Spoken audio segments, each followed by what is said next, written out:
함께 나눌 말씀은 구약성경 신명기 26장 1절부터 15절까지 말씀입니다. 구약성경 286페이지 신명기 26장 1절부터 15절까지의 말씀을 저와 여러분이 한 절씩 교독하도록 하겠습니다. 26장 1절 말씀 제가 먼저 읽겠습니다.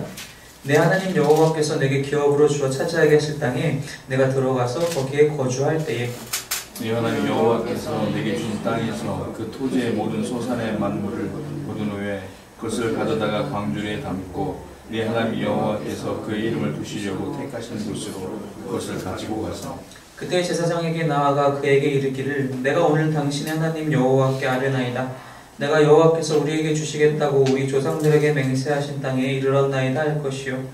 제사장은 내 손에서 그 광주리를 받아서 내 하나님 여호와의 제단 앞에 놓을 것이며 너는 또 내 하나님 여호와 앞에 아뢰기를 내 조상은 방랑하는 아람 사람으로서 애굽에 내려가 거기에서 소수로 거류하였더니 거기서 크고 강하고 번성한 민족이 되었는데 애굽 사람이 우리를 학대하며 우리를 괴롭히며 우리에게 중노동을 시키므로 우리가 우리 조상의 하나님 여호와께 부르짖었더니 여호와께서 우리 음성을 들으시고 우리의 고통과 신고와 압제를 보시고 여호와께서 강한 손과 편팔과 큰 위험과 이적과 기사로 우리를 애굽에서 인도하여 내시고 이곳으로 인도하사 이 땅 곧 젖과 꿀이 흐르는 땅을 주셨나이다. 여호와여 이제 내가 주께서 내게 주신 토지 소산의 만물을 가져왔나이다고 너는 그것을 내 하나님 여호와 앞에 두고 내 하나님 여호와 앞에 경배할 것이며 내 하나님 여호와께서 너와 내 집에 주신 모든 복으로 말미암아 너는 레위인과 너희 가운데 거류하는 객과 함께 즐거워할지니라. 셋째 해 곧 11조를 드리는 해에 내 모든 소산의 11조 드리기를 마친 후에 그것을 레위인과 객과 고아와 과부에게 주어 네 성읍 안에서 먹고 배부르게 하라. 그리할 때에 내 하나님 여호와 앞에 아뢰기를 내가 성물을 내 집에서 내어 레위인과 객과 고아와 과부에게 주기를 주께서 내게 명령하신 명령대로 하였사오니 내가 주의 명령을 범하지도 아니하였고 잊지도 아니하였나이다. 내가 애굽하는 날에 이 성물을 먹지 아니하였고 부정한 몸으로 이를 떼어주지 아니하였고 죽은 자를 위하여 이를 쓰지 아니하였고 내 하나님 여호와의 말씀을 청종하여 주께서 내게 명령하신 대로 다 행하였사오니 이렇게 있습니다.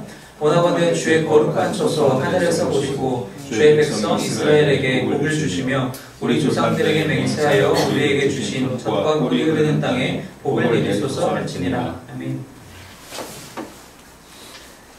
지금 우리가 함께 읽은 이 본문은 이제 신명기 법전이라고 우리가 이름 붙이는 신명기 12장에서부터의 그 모든 율법 조항들에 대한 마무리가 됩니다.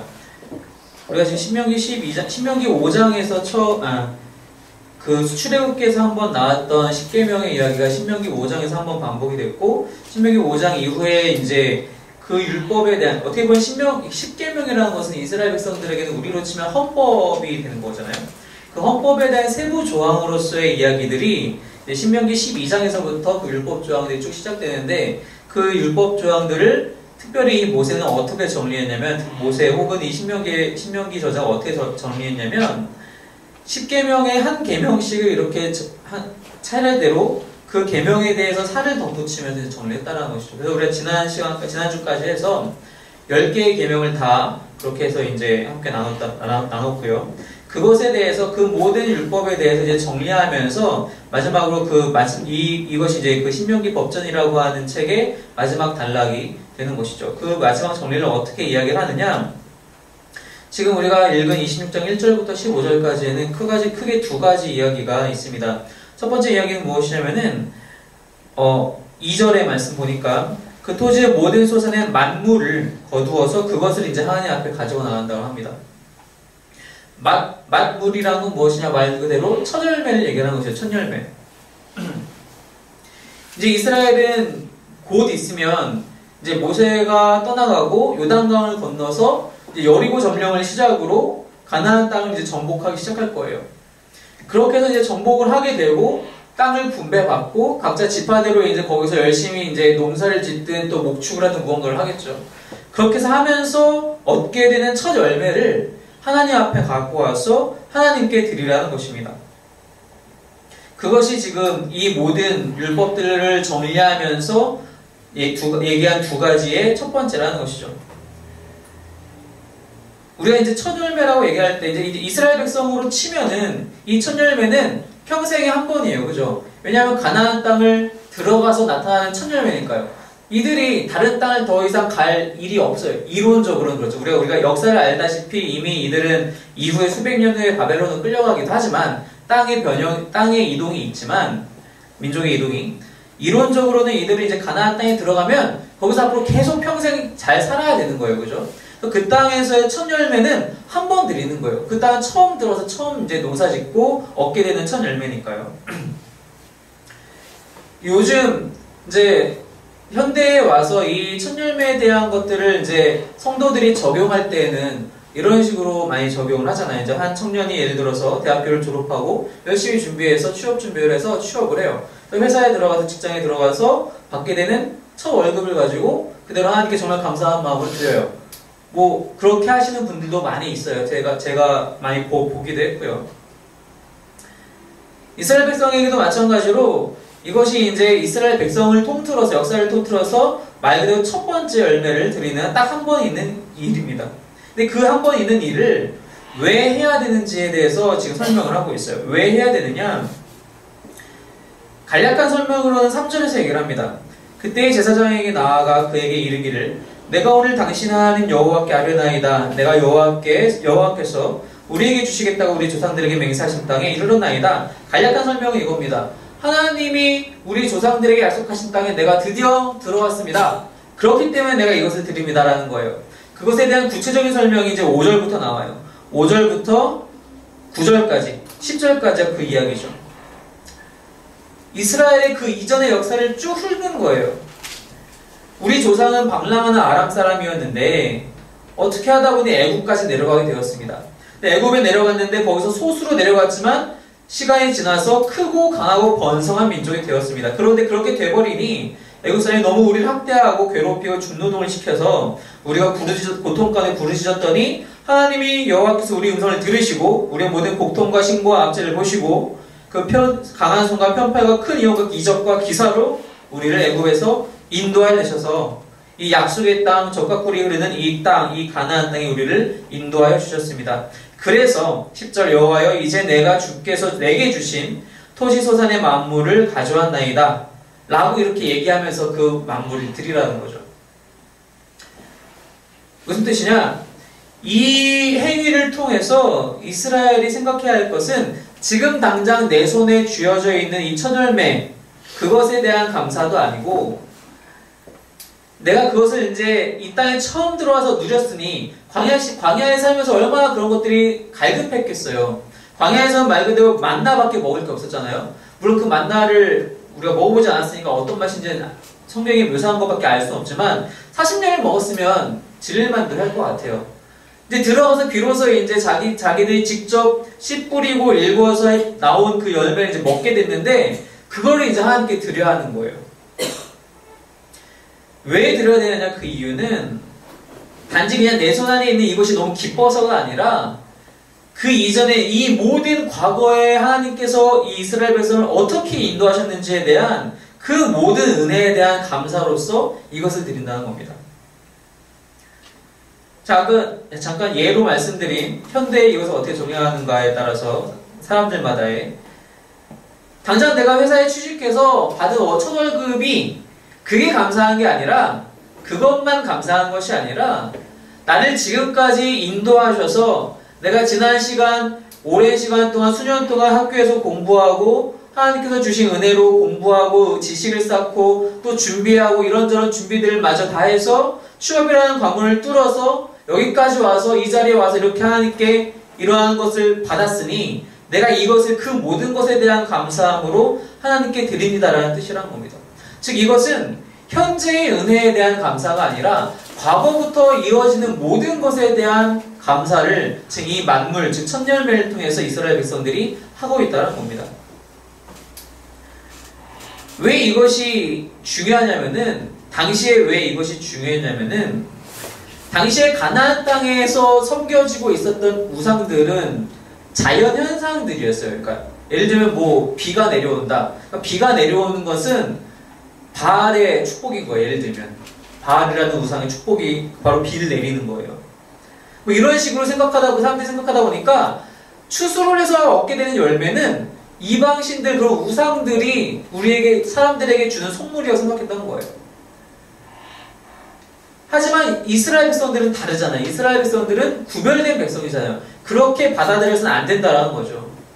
이렇게 땅에서 열매가 맺어졌지만 그것을 이제 감사를 드리지만 그것 때문에 감사를 드리는 것이 아니라 이미 이전부터 출애굽을 시키셔서 애굽이라는 그 강대한 나라를 무너뜨리고 거기에서 이스라엘 백성들을 끌어내어 구원하신 그 하나님을 다시 기억하면서 또 40년 동안 광야 생활에서 이들을 끝까지 보호하시고 포기하지 않으시고 이끄셔서 약속의 땅까지 집어넣으시고 거기서 끝난 것이 아니라 거기에다가 플러스 은혜까지 주셔서 거기에서 또 열매까지 얻게 하신 그 하나님, 그 지속적인 은혜에 대한 그 은혜의 하나님께 감사하라는 뜻으로의 그 첫 열매를 드리는 행위라는 것이죠. 단순히 이방신들이 섬기는 한 해 한 해 어떤 자연현상으로 말미암아 얻게 된 열매에 대한 감사, 그런 신이 아닌 이스라엘이 믿는 하나님은 백성을, 민족을, 사람을 구원시키는 바로 그런 하나님이시라는 것을 신앙 고백으로 고백하면서 그런 감사를 드려야 한다는 것입니다.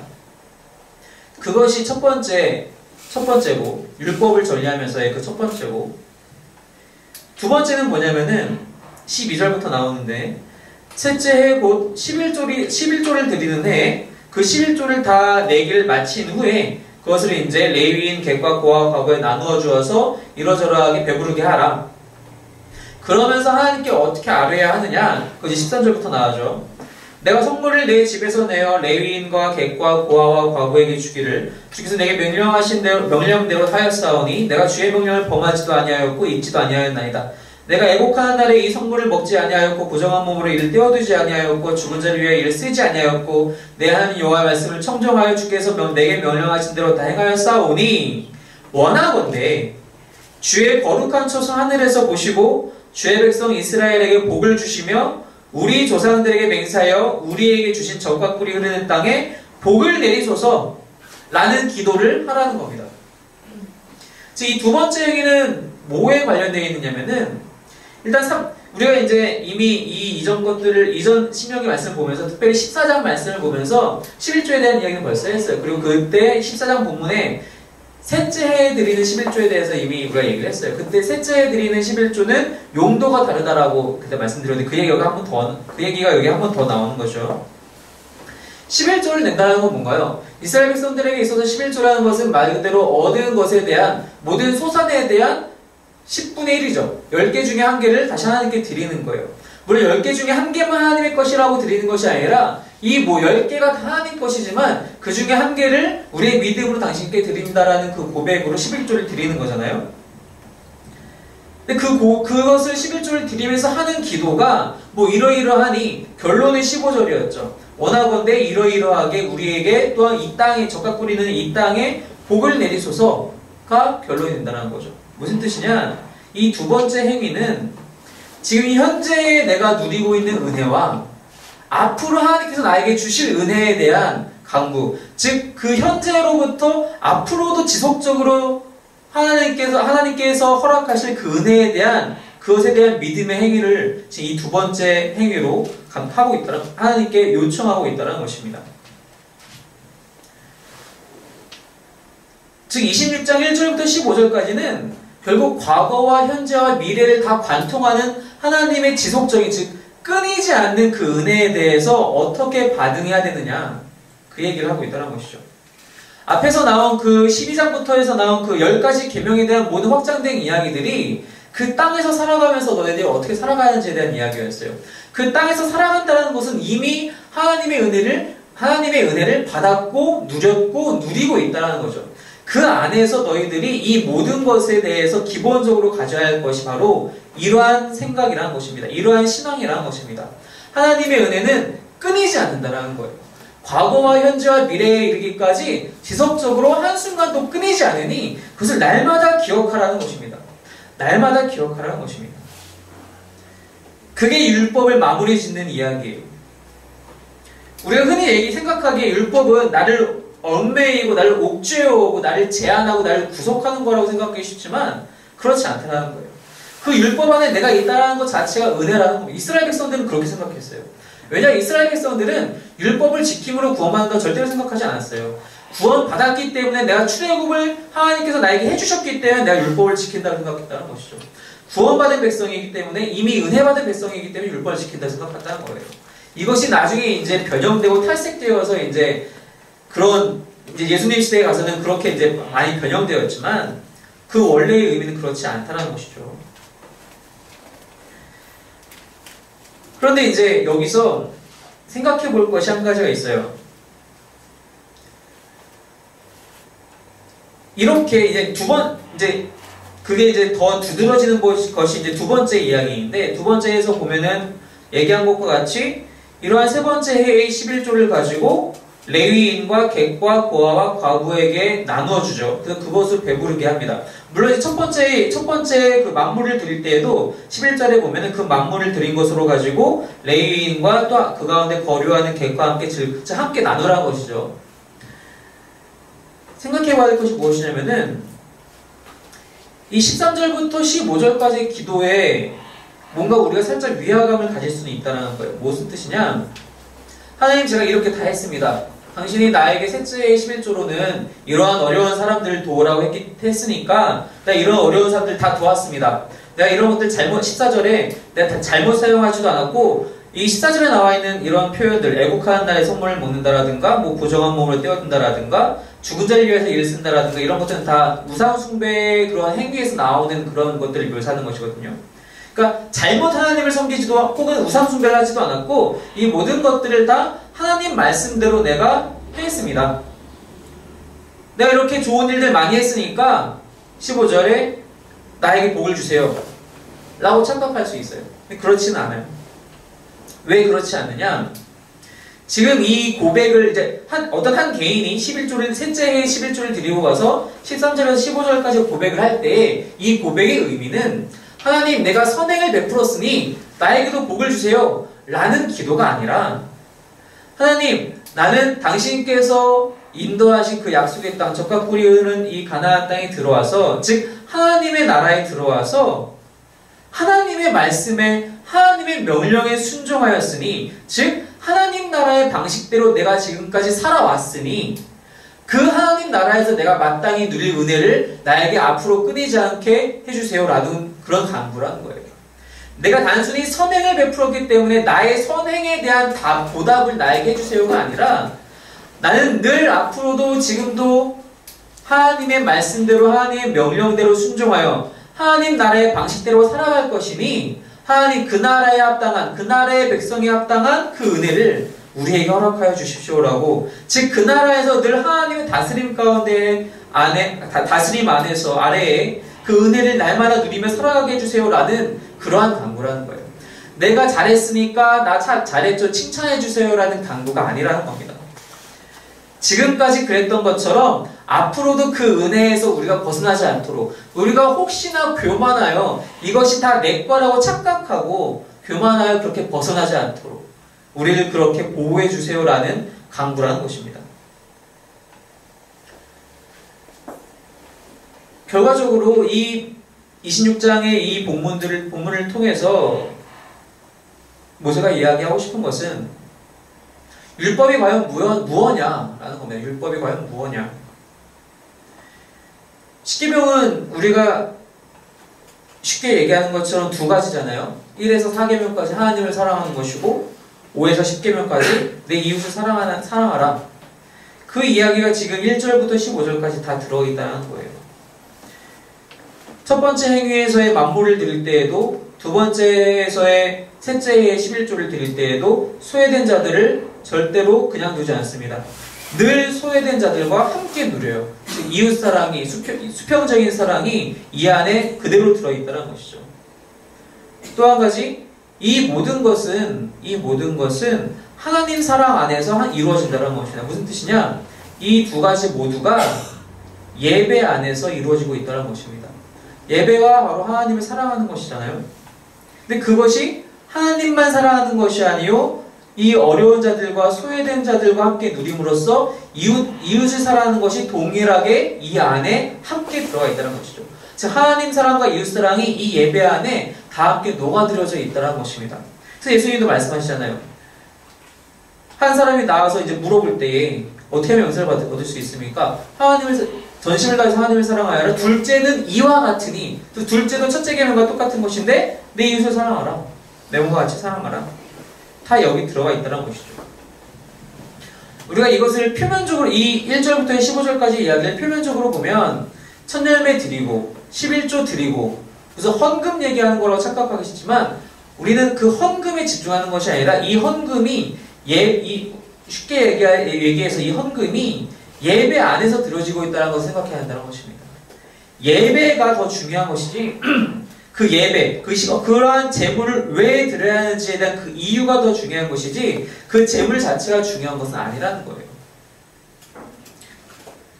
그렇다고 제가 아까 말씀드린 것처럼 그렇게 첫 열매를 드리는 어떤 성도들의 그런 신앙의 행위, 11조의 그런 의미에 대해서 부정하지 않아요. 그건 정말로 저는 그것이 훌륭한 신앙의 행위라고 생각해요. 정말로 대단한 믿음의 행위죠. 하지만 그것 자체도 중요하지만 다시 한번 말씀드리면 그 헌금을 드려야 하는 이유, 즉 지속적으로 끊이지 않으시는 하나님의 은혜에 대한 감사와 믿음과 기대, 그리고 그 안에서 드려지는 하나님을 사랑하는 예배, 그 예배가 동일하게 이웃을 사랑하는 행위가 된다는 것, 그것이 더 중요하다는 것입니다. 그것이 바로 율법이라는 거예요. 우리가 이제 현대를 살아가면서 우리는 이제 더 이상 율법에 대해서는 얘기하지 않지만 율법은 아니지만 율법처럼 생각하는 것들이 있어요. 우리 스스로. 내가 오늘 기도해야 되는데 내가 오늘 아침에 큐티해야 되는데 목사님이 9시에 문자도 보내주셨는데 내가 이렇게 안 하면 안 되는데 이런 율법 이런 것들에 대해서 당연히 물론 우리 해야죠. 우리는 기도도 해야 되고 말씀도 열심히 묵상하고 또 연구해야 합니다. 하지만 그것을 내 스스로 율법화시켜서 생각할 때가 있다는 거예요. 심지어 그것은 율법이 아닌데도 불구하고요. 그렇게 할 필요도 없지만 오히려 우리가 그렇게 생각해야 될 것은 그것을 뛰어넘어서 여기서 얘기한 것과 같이 하나님을 전심으로 사랑하는 것, 즉 늘 날마다 이미 베푸신 은혜에 늘 감사하고 늘 기억하면서 감사하고 내가 지금도 은혜를 누리고 있다라고 믿음으로 고백하고 그 은혜가 앞으로도 계속될 것이라고 기대하고 간구하는 것, 그리고 나에게 주신 그 은혜를 가지고 어려운 자들과 함께 나누는 것, 그것이 오히려 우리에게 율법이 되어야 되는 것이지 우리가 생각하는 나 자신을 위한 경건 생활만으로 우리가 나의 어떤 신앙의 어떤 나의 구속이라고 생각하시면 안 된다는 것입니다. 그럼 당연히 해야 되는 것이죠. 그럼 당연히 해야 되는 겁니다.